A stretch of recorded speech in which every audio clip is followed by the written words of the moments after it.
ओम श्री सत्यनारायण भगवान की कथा प्रारंभ। ओम सत्यनारायण भगवान की जय हो। प्रथम अध्याय। एक समय नैमिषारण्य तीर्थ में सोनकाधीश 88,000 ऋषियों ने श्री सूत जी से पूछा कि हे प्रभु, इसी कलयुग में वेद विद्या रहित मनुष्यों को प्रभु भक्ति किस प्रकार से मिलेगी तथा उनका उद्धार कैसे होगा। हे मुनि श्रेष्ठ, कोई ऐसा तप कहिए जिससे थोड़े समय में पुण्य प्राप्त हो तथा मनवांछित फल भी मिले। वह कथा सुनने की हमारी प्रबल इच्छा है। सर्वशास्त्र ज्ञाता श्री सूत जी बोले, हे वैष्णवों, मैं पूज्य आप सबसे प्राणियों के हित की बात पूछी है। अब मैं उस श्रेष्ठ व्रत को आप लोगों से कहूँगा जिस व्रत को नारद जी ने श्री लक्ष्मी नारायण भगवान से पूछा था और श्री लक्ष्मीपति ने मुनि श्रेष्ठ नारद जी से कहा था। यह कथा ध्यान से सुनो। एक समय योगीराज नारद जी दूसरों के हित की इच्छा से अनेक लोकों में घूमते हुए मूर्तियों लोक में आ पहुँचे। यहाँ अनेक योनियों से जन्मे हुए प्राय सभी मनुष्यों को अपने अपने कर्मों द्वारा अनेकों दुखों से पीड़ित देखकर विचार करने लगे कि किस यत्न के करने से निश्चय ही मानवों के दुखों का नाश हो सकेगा। ऐसा मन में सोचकर भगवान नारद जी विष्णु लोक को गए और वहाँ श्वेत वर्ण और 4 भुजाओं वाले देवों ने इस नारायण का, जिनके हाथों में शंख चक्र गदा और पद्म थे तथा वरमाला पहने हुए थे, देखकर स्तुति करने लगे। हे भगवान, आप अत्यंत शक्ति से संपन्न हैं। मन तथा वाणी भी आपको नहीं पा सकती। आपका आदि मध्य अंत नहीं है। निर्गुण स्वरूप सृष्टि के कारण भक्तों के दुखों को नष्ट करने वाले हो। आपको मेरा नमस्कार है। नारद जी ने इस प्रकार की स्तुति सुनकर विष्णु भगवान बोले, हे मुनि श्रेष्ठ, आपके मन में क्या है? आप किस काम के लिए आगमन हुआ है? निसंकोच कहो। तब नारद जी मुनि बोले, मूर्तियों लोक में सब मनुष्यों जो अनेक योनियों में पैदा हुए अपने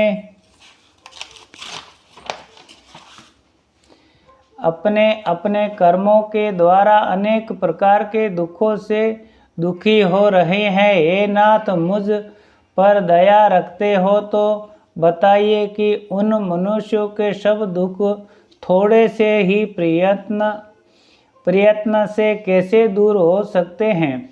श्री भगवान जी बोले, हे नारद जी, मनुष्यों की भलाई के लिए तुमने बहुत अच्छी बात पूछी है।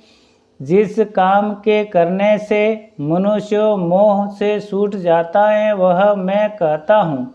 सुनो, बहुत पुण्य देने वाला स्वर्ग तथा मूर्तियों लोक दोनों में दुर्लभ यह उत्तम व्रत है। आज मैं प्रेमवंश होकर तुमसे कहना चाहता हूँ। श्री सत्यनारायण जी भगवान का यह व्रत अच्छी तरह विधान पूर्वक संपन्न करने मनुष्य तुरंत ही यहाँ सुख भोग कर मरने पर मोक्ष को प्राप्त होता है। श्री भगवान के वचन सुनकर नारद जी मुनि बोले कि उस व्रत का फल क्या है और क्या विधान है और किसने यह व्रत किया है और किस दिन यह व्रत करना चाहिए। हे भगवान मुझसे विस्तार से कहो। भगवान बोले, दुख शोक आदि को दूर करने वाला यह व्रत सब स्थानों पर विजयी करने वाला है। भक्ति और श्रद्धा के साथ किसी भी दिन मनुष्य श्री सत्यनारायण की शाम के समय ब्राह्मणों और बंधुओं के साथ धर्म परायण होकर पूजा करे। भक्ति भाव से नैवेद्य केले का फल, घी, दूध और गेहूं का चूर्ण सवाया लेवे और गेहूं के अभाव में आठी का चूर्ण, शक्कर अथवा गुड़ ले तथा भक्ति भाव से भगवान को अर्पण करे और बंधु बांधुओं सहित ब्राह्मणों को भोजन करवाए पश्चात स्वयं भोजन करे।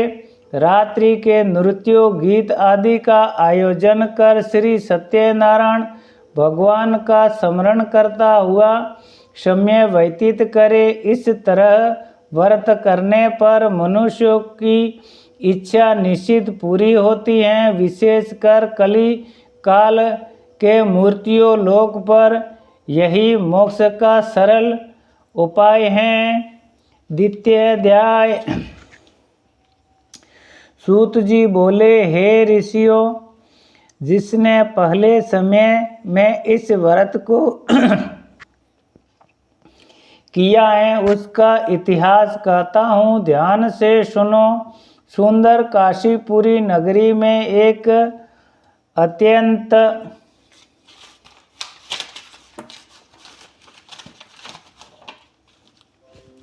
निर्धन ब्राह्मण रहता था। वह भूख और प्यास से बेचैन हुआ पृथ्वी पर घूमता था। ब्राह्मणों से प्रेम करने वाले श्री भगवान ने ब्राह्मण को दुखी देखकर बुढ़े ब्राह्मण का रूप धारण कर उसके पास जा आदर के साथ पूछा कि हे विप्र, तुम नित्य ही दुखी होकर पृथ्वी पर क्यों घूमते हो? हे श्रेष्ठ ब्राह्मण, यह सब मुझसे कहो, मैं सुनना चाहता हूँ। ब्राह्मण बोला कि मैं निर्धन ब्राह्मण हूँ, भिक्षा के लिए पृथ्वी पर फिरता हूँ। हे भगवान, यदि आप इससे छुटकारे का उपाय जानते हो तो कृपा करके कहो। वृद्ध ब्राह्मण बोला कि श्री सत्यनारायण भगवान मनवांछित फल देने वाले हैं, इसीलिए हे ब्राह्मण, तू उनका पूजन कर, जिसके करने से मनुष्य सब दुखों से मुक्त होता है। और ब्राह्मण को व्रत का सारा विधान बतला कर बूढ़े ब्राह्मण का रूप धारण करने वाले श्री सत्यनारायण भगवान अंतर्ज्ञान हो गए। जिस व्रत को वृद्ध ब्राह्मण ने बताया है, मैं उसको करूँगा। यह निश्चय करने पर उस वृद्ध ब्राह्मण को रात में नींद नहीं आई। वह सवेरे उठकर श्री सत्यनारायण भगवान के व्रत का निश्चय कर भिक्षा के लिए चल दिया। उस दिन उसको भिक्षा में बहुत धन मिला, जिससे बंधु बांधवों के साथ उसने श्री सत्यनारायण का व्रत किया। इसके करने से वह विप्र सब दुखों से छूटकर अनेक प्रकार की संपत्तियों के युक्त हुआ। उस समय से वह विप्र हर शाम व्रत करने लगा और इस तरह सत्यनारायण भगवान के व्रत को जो करेगा वह सब पापों से छूटकर मोक्ष को प्राप्त होगा। आगे जो पृथ्वी पर सत्यनारायण भगवान का व्रत करेगा वह मनुष्य सब दुखों से छूट जाएगा। इस तरह नारद जी ने नारायण का कहा हुआ यह व्रत मैंने तुमसे कहा है। हे विप्रो, मैं अब और क्या कहूँ? ऋषि बोले, हे मुनीश्वर, संसार में इस विप्र से सुनकर किस किस ने इस व्रत को किया और हम सब सुनना चाहते हैं, इसीलिए ये हमारे मन में श्रद्धा है। और सूत जी बोले, हे मुनियों, जिसने इस व्रत को किया है वह सब सुनो। एक समय यह वृद्ध ब्राह्मण धन और ऐश्वर्य के अनुसार बंधु बांधुओं के साथ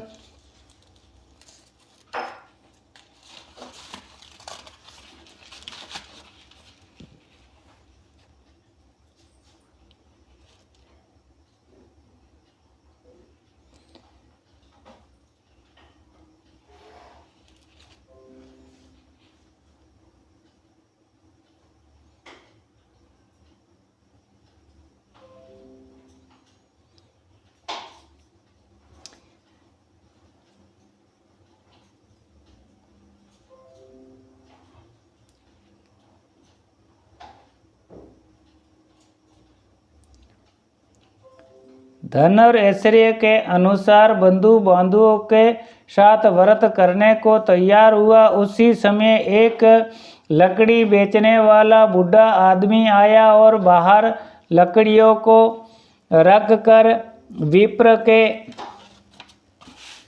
मकान में गया। प्यास से दुखी लकड़हार उनको व्रत करते देखकर विप्र को नमस्कार कर कहने लगा कि आप यह किसका पूजन कर रहे हैं और इस व्रत से करने से क्या फल मिलता है, कृपा करके मुझसे कहो। ब्राह्मण ने कहा, सब मनोकामनाओं को पूरा करने वाला यह श्री सत्यनारायण भगवान का व्रत है और इनकी ही कृपा से मेरे यहाँ धन धान्य आदि की वृद्धि हुई है।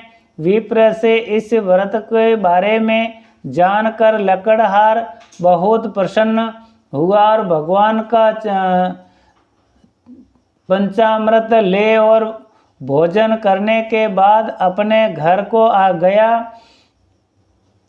लकड़हार ने अपने मन में इस प्रकार का संकल्प किया कि आज ग्राम में लकड़ी बेचने से जो धन मिलेगा उसी से सत्यनारायण देव का उत्तम व्रत करूँगा।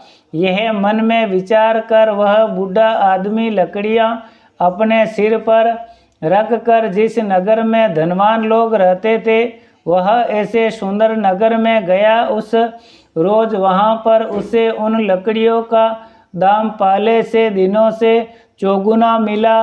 तब वह बूढ़ा लकड़हार दाम ले और अति प्रसन्न होकर पके केले की फली,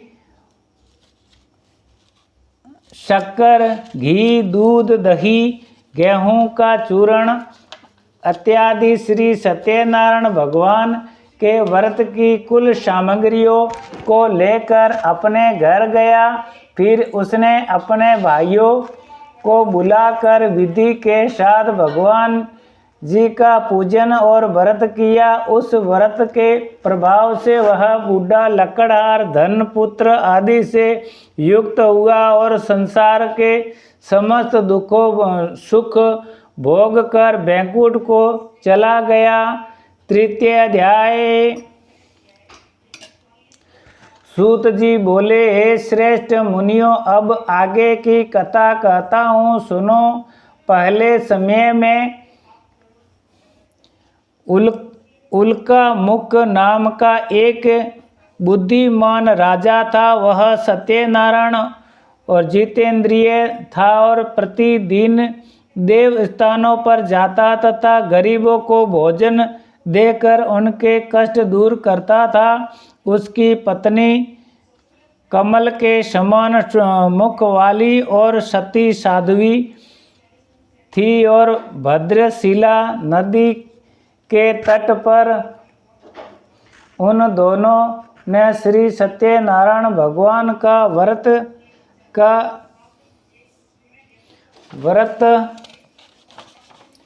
किया।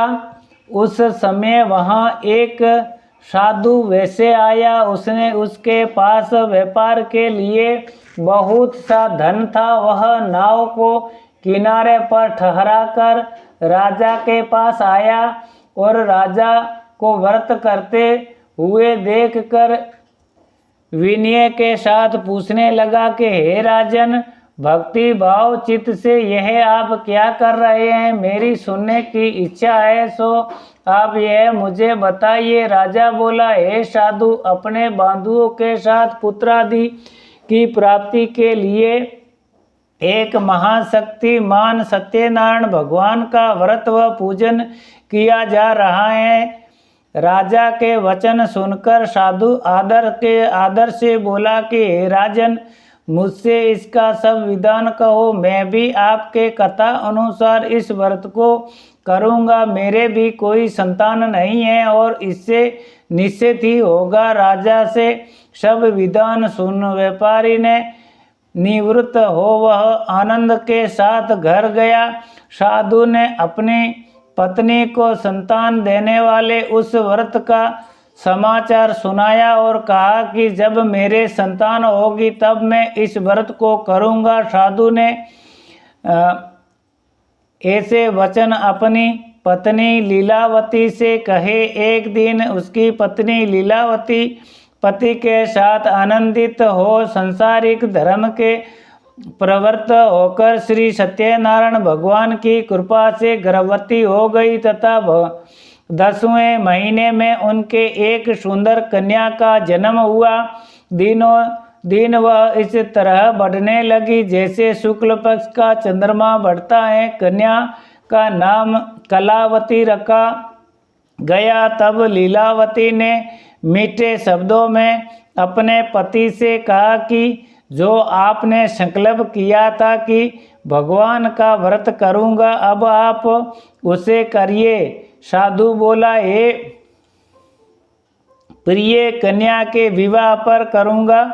इस प्रकार आप अपनी पत्नी को आश्वासन दे। वह नगर को गया और कलावती पितृगृह के वृद्धि को प्राप्त हो गई। साधु ने जब नगर में सखियों के साथ अपनी पुत्री को देखा तो तुरंत ही दूत को बुलाकर कहा कि पुत्री के वास्ते कोई सुयोग्य वर देखकर लाओ। साधु की आज्ञा पाकर दूत कंचन नगर पहुंचा और वहां पर खोज कर और देखभाल करके लड़की के लिए सुयोग्य वाणिक पुत्र को ले आया। उस सुयोग्य लड़के को देखकर साधु ने अपने बंधु बांधवों सहित प्रसन्नचित्त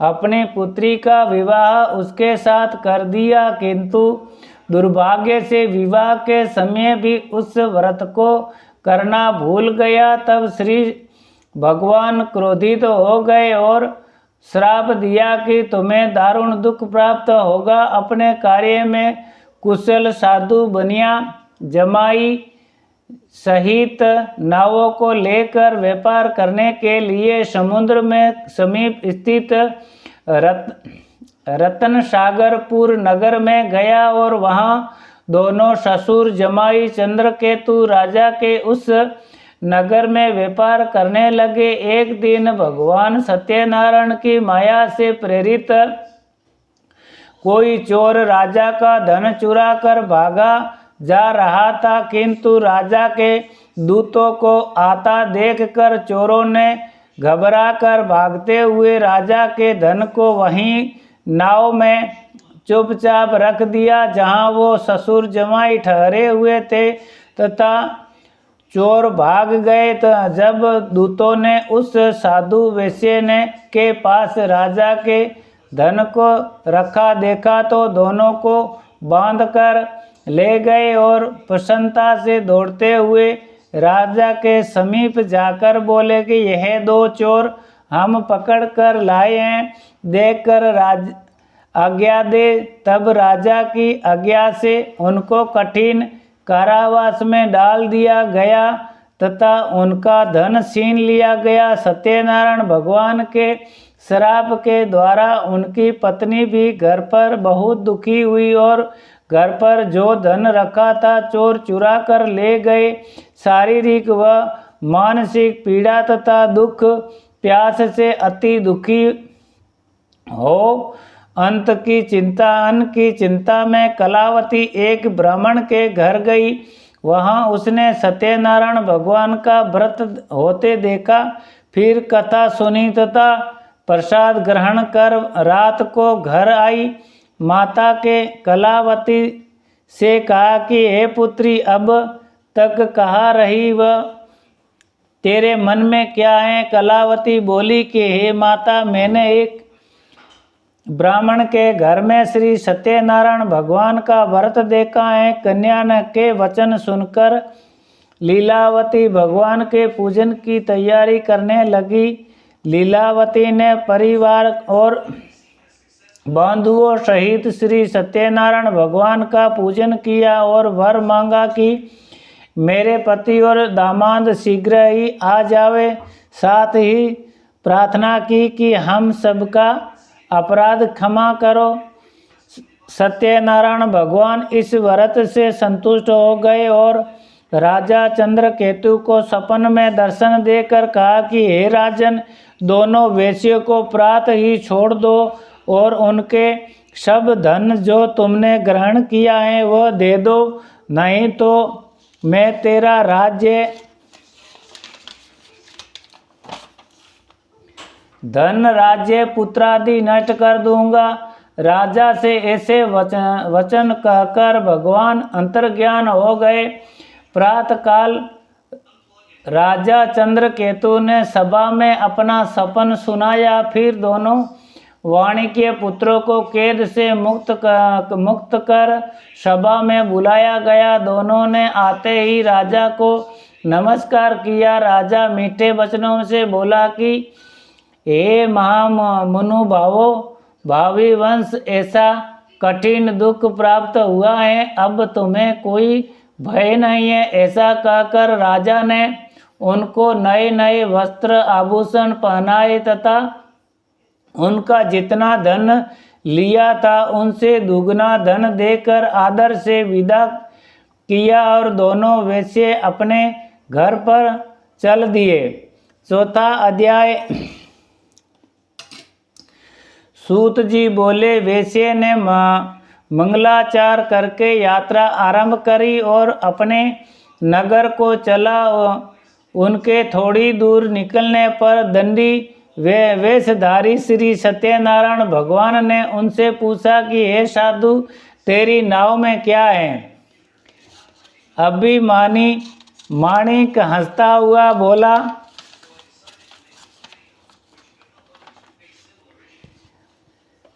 हे दंडी, आप क्यों पूछते हो? क्या धन लेने की इच्छा है? मेरे नाव में तो बैल और पत्ते भरे हैं। वेचे का कठोर वचन सुनकर भगवान ने कहा कि तुम्हारा वचन सत्य हो। दंडी ऐसा कहकर वहां से दूर चले गए। कुछ दूर जाकर समुद्र के किनारे बैठ गए और दंडी के जाने पर वेचे ने नित्य क्रिया करने के बाद नाव को ऊंची उठी देखकर अचंभा किया तथा नाव में बैल पत्ते आदि देखकर मूर्छित होकर जमीन पर गिर पड़ा। फिर मूर्छा खुलने पर सत्यनारायण अत्यंत शोक प्रकट करने लगा। तब उसका दामाद बोला कि आप शोक न करें, यह दंडी का श्राप है, अंत उनकी शरण में चलना चाहिए, तभी हमारी मनोकामनाएं पूरी होगी। दामाद के वचन को सुनकर वह दंडी के पास पहुँचे और अत्यंत भक्ति भाव से नमस्कार करके बोला कि मैंने जो आपसे असत्य वचन कहे थे उनको क्षमा करो। ऐसा कहकर महान शोक नापुर वो रोने लगा। और तब दंडी भगवान बोले कि हे वाणिक पुत्र, मेरी आज्ञा से बार बार तुम्हें दुख प्राप्त हुआ है। तू मेरी पूजा से विमुख हुआ है। साधु बोला, हे भगवान, आपकी माया से ब्रह्मा आदि भी आपके रूप को नहीं जानते, तब मैं अज्ञानी कैसे जान सकता हूँ? आप प्रसन्न होइए, मैं सामर्थ्य के अनुसार आपकी पूजा करूँगा। मेरी रक्षा करो और पहले के समान नौका में धन भर दो। और उसके भक्ति भाव वचन सुनकर प्रसन्न हो उनकी इच्छा अनुसार वर देकर अंतर्ज्ञान हो गए। तब उन्होंने नाव पर आकर देखा कि नाव धन से परिपूर्ण है। फिर वह भगवान सत्यनारायण का पूजन कर सारथियों सहित अपने नगर को चला। जब अपने नगर के निकट पहुंचा तब दूत को घर भेजा। दूत ने साधु के घर जा उसकी पुत्री को नमस्कार कर कहा कि साधु अपने दामाद सहित इस नगर के समीप आप गए हैं। लीलावती और कलावती उस समय भगवान सत्यनारायण का पूजा कर रही थी। ऐसा वचन सुनकर साधु की पुत्री ने बड़े हर्ष के साथ सत्य देव का पूजन कर पुत्री से कहा, मैं अपने पति के दर्शन को जाती हूँ, तू कार्य पूर्ण कर शीघ्र आ जाना। परंतु कलावती व्रत एवं प्रसाद छोड़कर पति के पास चली गई। प्रसाद की अवज्ञा के कारण सत्यदेव ने रुष्ट हो उसके पति को नाव सहित पानी में डुबा दिया। कलावती अपने पति को न देखकर रोती हुई जमीन पर गिर गई। इस तरह नौका को डूबा हुआ तथा कन्या को रोता देख साधु दुखित हो बोला कि हे प्रभु, मुझसे या मेरे परिवार से जो भूल हुई है उसे क्षमा करो। और उसके दीन वचन सुनकर सत्यदेव प्रसन्न हो गए और आकाशवाणी हुई कि हे साधु, तेरी कन्या मेरे प्रसाद को छोड़कर आई है, इसीलिए इसका पति अदृश्य हुआ है। यदि वह घर जाकर प्रसाद खाकर लौटे तो इसे पति अवश्य मिलेगा।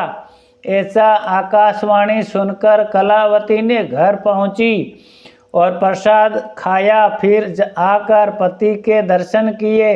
तत्पश्चात साधु ने बंधु बांधुओं सहित सत्यदेव का विधिवंत पूर्वक पूजन किया।